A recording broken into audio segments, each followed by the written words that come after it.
Good afternoon, ladies and gentlemen. Welcome to yet another episode of Rendezvous with Anza Saqib on CxO Global TV. CxO Global Forum is a knowledge sharing platform for all C-levels across the globe. We take massive pride in contributing to the knowledge economy with our league of extraordinary thought leaders. They're not only domain experts, but those individuals who've made a considerable amount of difference in the fields that they're working in. Today, we've got a very special gentleman with us. He's very accomplished. His name is Mr. Adnan Kazi, and he's the Chief Operating Officer at Analytics.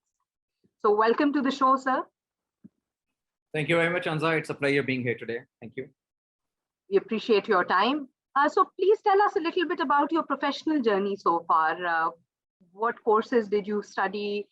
Where was your first employment, perhaps? And then how did you end up here? Thank you very much, Anza. Bismillahirrahmanirrahim. So actually, I started off my career with TRG. I'm not sure if you're aware, but TRG is a sister concern of Affinity. You all have heard the name of Affinity these days. Then I moved on to Teradata. And then I was heading business analytics brand at IBM as well for almost 2 years. At Teradata, I was working both in sales. I had two different stints at Teradata, almost 5 years each. One was in sales. I was leading the business in Lahore. And then I had one stint in professional services, whereby I was leading their complex implementations globally. So I had done some projects in the UK as well, and Pakistan as well, in Bangladesh. So interestingly, the area of focus has been data analytics throughout. So when I say data analytics, we help organizations make sense of their data. We help them take AI-related, machine learning-related initiatives to have a sustainable growth journey for their organizations and help them with their revenue targets and strategic and tactical decision making. So that's pretty much my previous employment history. Currently, for the last 3.5 years, I am working as the Chief Operating Officer, as you said, at Analytics and 10x. So Analytics is basically a company of more than 150 people. We are consultants. We have a very focused area of expertise, which is providing AI and machine learning and data analytics solutions to organizations globally. Absolutely. By the way, we are branded as 10x in North America. So we're not branded as Analytics in North America. We have a different name, but that's just a marketing. That's how we are marketing ourselves. Right. So that I'm aware of the fact that Analytics, just like 10x.ai in North America, is a leading artificial intelligence, business analytics, big data analytics, and data sciences solutions provider. So yeah. What we're interested in knowing is what exactly does your day-to-day role at Analytics look like? Yeah, so Anza, as it would be applicable to almost every chief operating officer, I think looking after the growth of the company, we've got the targets from the board, from the CEO, who's Kazafi. We have to aggressively pursue those targets, obviously. So I have an important role of ensuring that both from the sales perspective and business development perspective, as well as from the delivery perspective, like the professional services side of the business, I have to really look after the both pillars, which are really crucial. And additionally, I also take care of the administration and HR, human resources department as well. But my key area of focus, obviously, the major part of my day goes into the decision-making around the professional services as well as sales. So literally my day would see many business development calls globally, especially in the later part of the day. I'm busy with the North American calls normally in a week. And then the early part of the day is more focused on the professional services, whereby I'm ensuring that the customer complaints are addressed and we are really hitting our targets in terms of the milestones that we want to achieve. And I'm also very much involved as a consultant too for the customers. So although I am looking after the company as a COO, but I'm at the same time involved in the hardcore consulting as well. So really doing a data strategy engagements with the customers, looking after the actual implementation. So I love to be hands-on, to be honest. So still very much involved in the deliveries as well. Very impressive, Mr. Adnan. So when we talk about data, right, it is said that data is the new gold. How would you critically evaluate this statement? Absolutely, Anza. So there was a time that it was pretty visible that a company that has a better cash flow and the company who has been in the market for long and is a bigger company can easily beat the smaller company and can easily beat a company who's new. which is new. But things have changed. You have seen how startups are growing, how startups are transforming into unicorns over a small period of time, which effectively means that they are using data as their competitive edge. They are using technology and AI and machine learning as their competitive edge.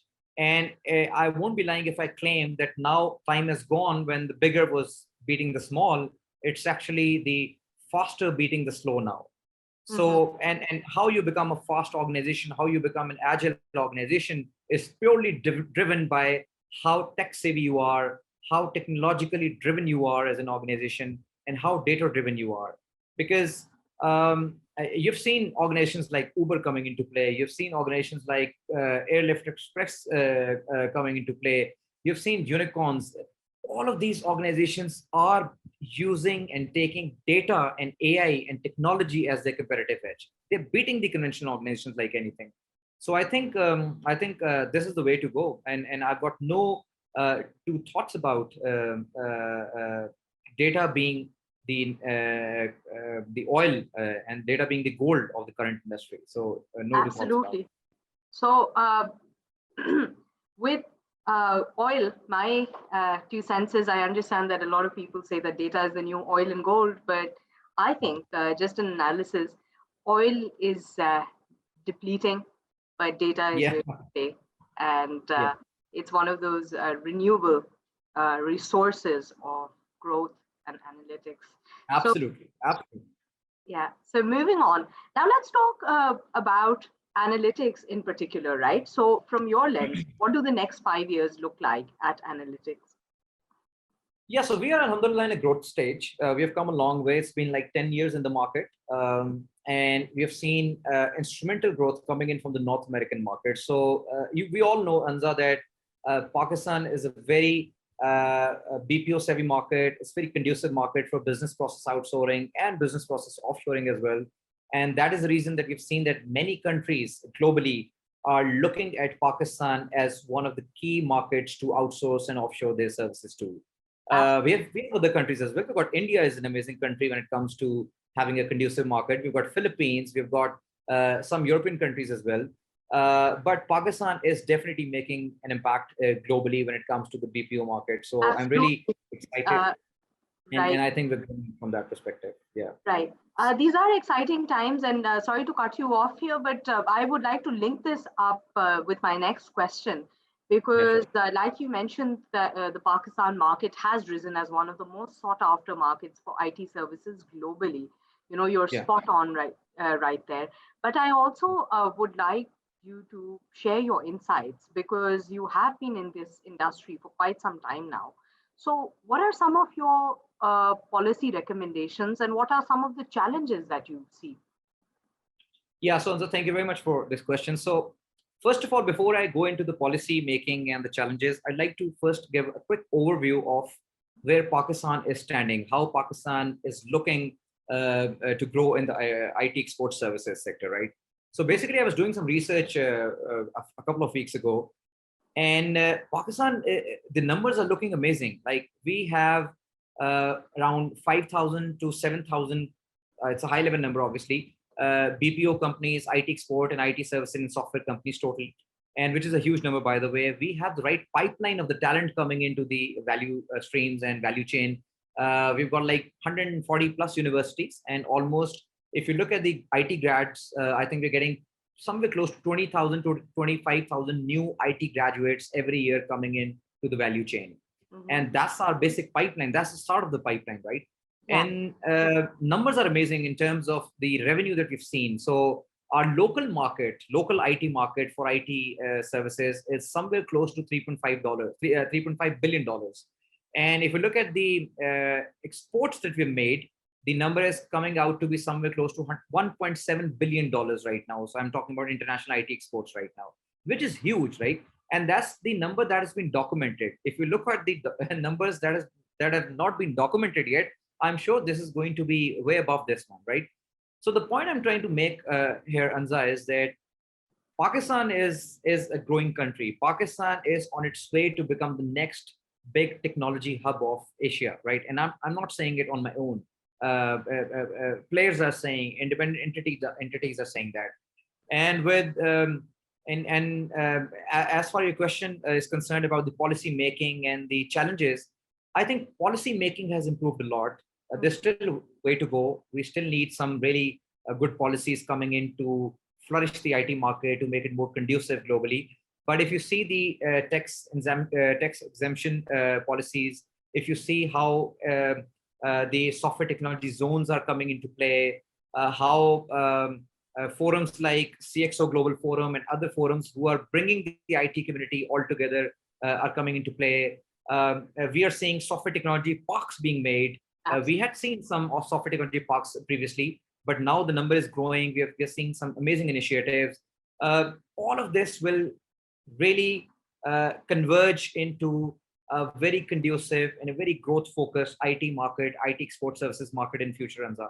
And what I really want the government to do is that they should bring the international communities, they should bring the international contacts from Silicon Valley and the global IT communities of the world to Pakistan as delegations, so that they can sit together with our STZAs and with our big IT companies, big IT export services companies as well, and the facilitators like Pasha and Pakistan Software Export Board and CxO Global Forum as well. All of these delegations should meet, sit on one table, and try to support each other. I'll let you know, informally, a lot is being done. Informally, I'll give an example. I think 6 or 7 months ago, CxO Forum, Global Forum arranged a meetup in Lahore, whereby we had representatives from the Silicon Valley, Pakistani entrepreneurs working in Silicon Valley, and they were welcoming IT companies in Pakistan to come up with new ideas so that we can open startup companies in Silicon Valley. And these are the things that we're doing informally. But imagine if we start doing all of this stuff formally with the government support at a state level, at a very formal level. I think that will really give the head start and the jump start that is actually required for us to further take this to the next level. But my last comment on this question would be that even I still see that there's a way to go, but I'm very optimistic about what we have already achieved. The numbers I've shared below, we are by the way, I'm not sure if you're aware, but we are the 5th largest English-speaking country in the world. Yeah. 4th largest now. And we are, by the way, 3rd largest freelancing market. Absolutely. We can't undermine these facts. This is big. I mean, this clearly shows the growth path that we're on. So I think we need some more stringent measures to come into play at a very formal and state level. But at the same time, I'm not going to undermine what you have achieved so far as key milestones. Absolutely. I think it's remarkable, and especially when you spoke about freelancers, I think that it has, made a lot of possibilities for financial inclusion as well. So look at like youth and women, marginalized communities. So now we've got the whole world open to them, and plethora of opportunities. And add to that the fact that more than 60% of our population is considered the youth. So that also goes in our favor. So exciting times ahead. Now, moving on. You've given us some great recommendations for the state, but let's talk a little about individuals and precisely about mid-career professionals. What is your advice for them at this point in time? Because I know a lot of people are still feeling a bit demotivated, because I've been speaking to a lot of them and everyone feels like, oh, now it's only the IT graduates or the engineers or the QA testers who are actually, who have scope for the future. And we're going to be, if someone's like done marketing or spent 20 years in is, they probably feel like we're going to get left behind. Yeah, thank you very much. So Anza, I'm very clear. I mean, for people who are almost, who have spent maybe 10 to 15 years in career so far and really looking forward to their next journeys, my advice to them is very simple. It is a time, if you've worked with multinationals, if you've gained the right experience, my advice to you is that it is the time for you to look for starting your own thing. And I'm not saying this because, I'm actually believing in this, because since the last 3.5 years when I joined Analytics in 10x, actually, I've joined as a managing partner, by the way. So it's kind of an entrepreneurial journey for me as well. And in the last 3.5 years, what I've learned, Anza, is that the potential for Pakistani people who have worked in multinationals and have gained the relevant experience and have understand how things work in large organizations is huge. And this is the right time to actually now take the game to the next level and start your own thing and create opportunities in the market for people, right? Otherwise, I'm not discouraging people who are working with the likes of IBMs of the world and the big companies and top banks, and I'm not and the top corporates. I'm not discouraging them, but if they have the right potential and they have the belief, I think it's time for them to do their own thing. This will not only create uh, opportunities for other people to join their organization, and a lot of families will be impacted in terms of their livelihood, inshallah. But this will also help Pakistan become more strong in terms of their startups contribution to the GDP. So I think these are the key areas. Otherwise, I think generally I'm very happy with how things are looking like for mid-career professionals. I think we've got a lot of opportunity, a lot of new companies coming in Pakistan, a lot of multinationals investing in Pakistan. So these are good times for them. But my core advice is if I have to give one advice, that is for them to at least start thinking about new ideas and launching their own thing. So that's my advice. Very apt advice indeed. Um, it's been a very interesting conversation so far, and in the interest of time, uh, unfortunately, we only have time for 2-3 more questions. But I'm just going to ask you a very important question that a lot of leaders in the workplace face these days.